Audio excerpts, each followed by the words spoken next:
Right, this is going to be a first because I'm going to try and broadcast on a number of platforms at the same time. So I've got two cameras here. So if I change my glance at all, please forgive me. And don't go on about my real world, what was it? July 2004 t-shirt. This is not an LGBTQ whatever t-shirt. And I think I've got everything running. It's the 25th of November 2025.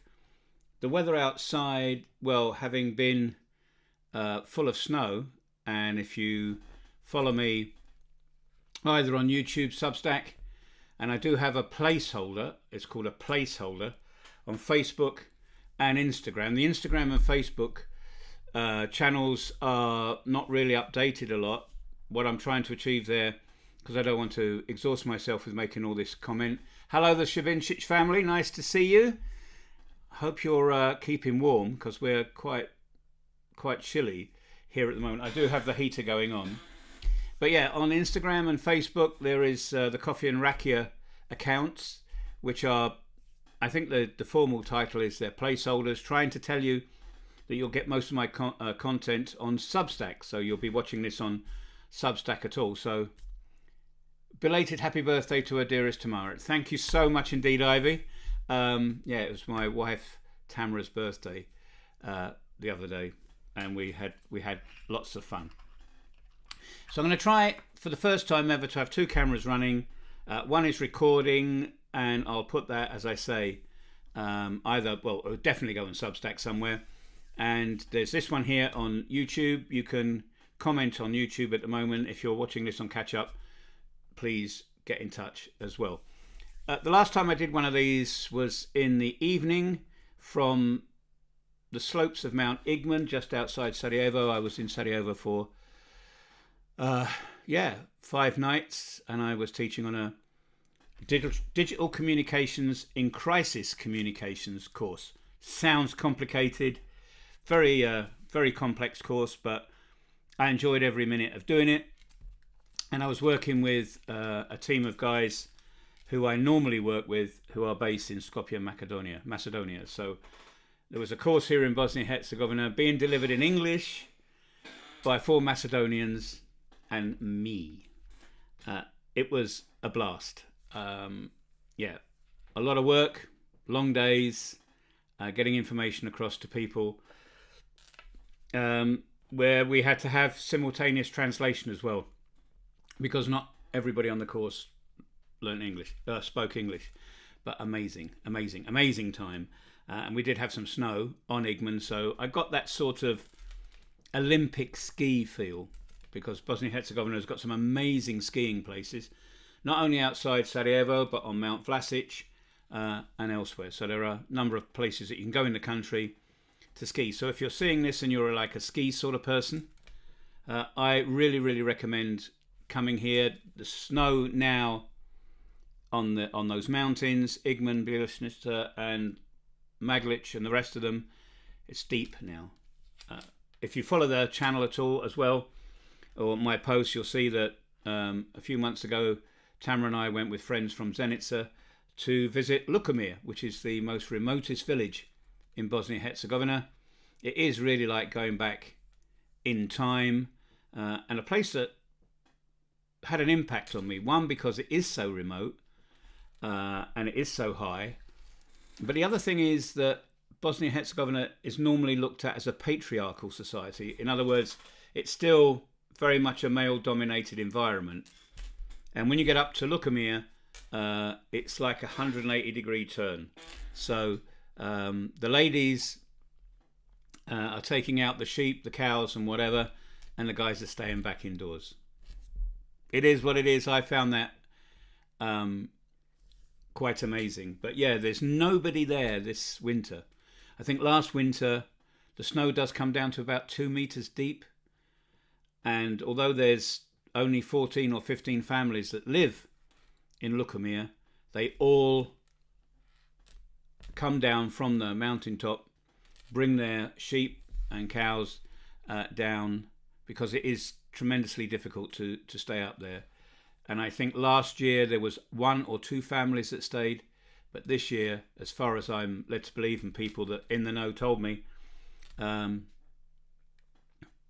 nobody's up there now. And I can't imagine what it must be like up there. I don't want to go above the snow line. I've done that before in my life, and whilst I like looking at snow, trudging up to my waist in snow at my age, maybe I could do it in the future, but I don't plan on doing it now.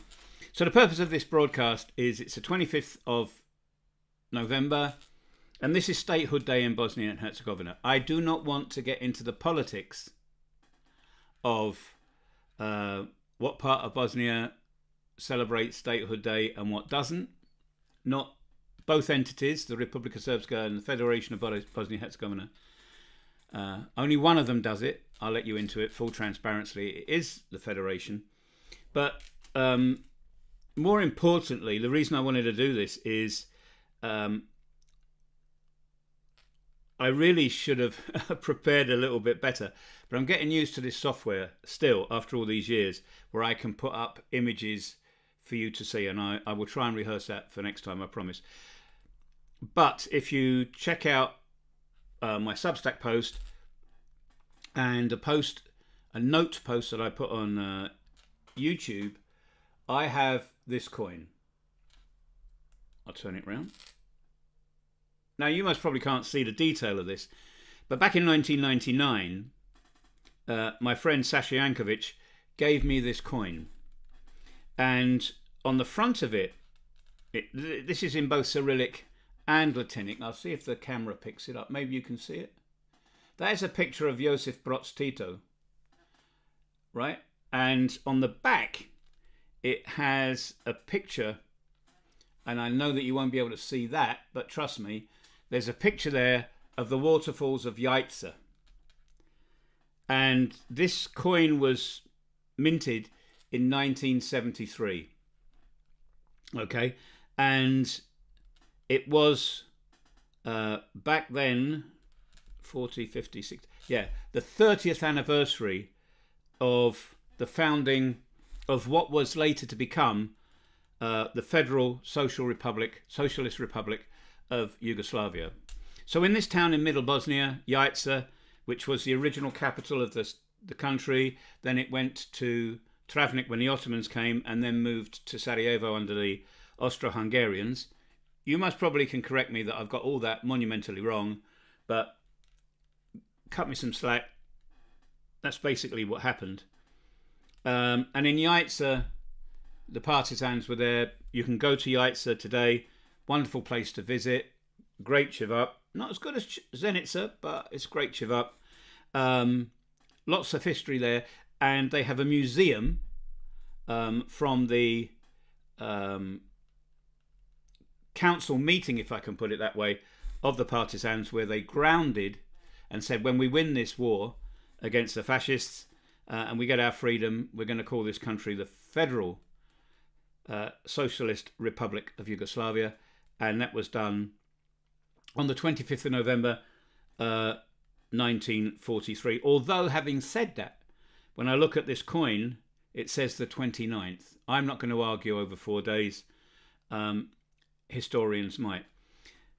So when I was going through my wallet today, I carry this, by the way, with me in my wallet. This is one of my lucky coins. I have 2 lucky coins and a lucky stone. I'm not superstitious by nature, but I don't believe in taking chances either. All right. So when I saw this today, I thought, wow, it is the 25th today. So I've sent messages to my friends in the Federation, wishing them happy Statehood Day. And I'm looking at this thinking, wow, back in 1943, when things weren't too good, not only in this region, but in this country in particular, somebody said, when we get through this, we're going to have our own country. And so I've got a post on my Substack. There's a text post on YouTube, and I might put a post onto Instagram or Facebook. But I don't know, because Instagram and Facebook people like watching videos. So we'll see how that goes. So that's it. A quick afternoon post, 10 minutes, live on YouTube, and not live, but certainly viewable, most probably on Facebook, Instagram, and Substack. Thank you so much for watching. It is a weekday. Yeah, it's a Tuesday. It's bin day tomorrow for us. It's garbage day tomorrow, so I have to get up early, even though it's going to be freezing, bag everything up so that the municipality can come along and collect all our rubbish, all our smecha, as they call it. If you see this anywhere as a recorded video, please do comment. I answer every single comment, and if you'd like to share the content, I would be over the moon. And if you would like to subscribe wherever you see this, or follow, whatever is the option, I would love that even more. Okay, so what I'm going to do now is stop. I don't want to take your whole afternoon away. And yeah, today's attention span is listen, fun fact, a goldfish has between 8 and 10 seconds attention span, and a human is now down to 5. That's the scrolling mentality, you know, the thumb on social media. So that's why now at 11 minutes 42 or whatever it is, that is. Oh, by the way, if you see on YouTube at the moment, there's a ticker going around saying get a free annual subscription to my blog, which is coffeeandrakia.com. It's worth £65 a year. If you drop me a comment, and there's tons of ways to do that, all you've got to do is say, I would like a subscription, or subscription please, or whatever. I will gladly give it to you as a thank you for watching this broadcast. And the camera on the phone just fell over. So that's a good tip, isn't it, to say, David, finish. Okay then, I will catch you soon. And Vidi Musa, opet.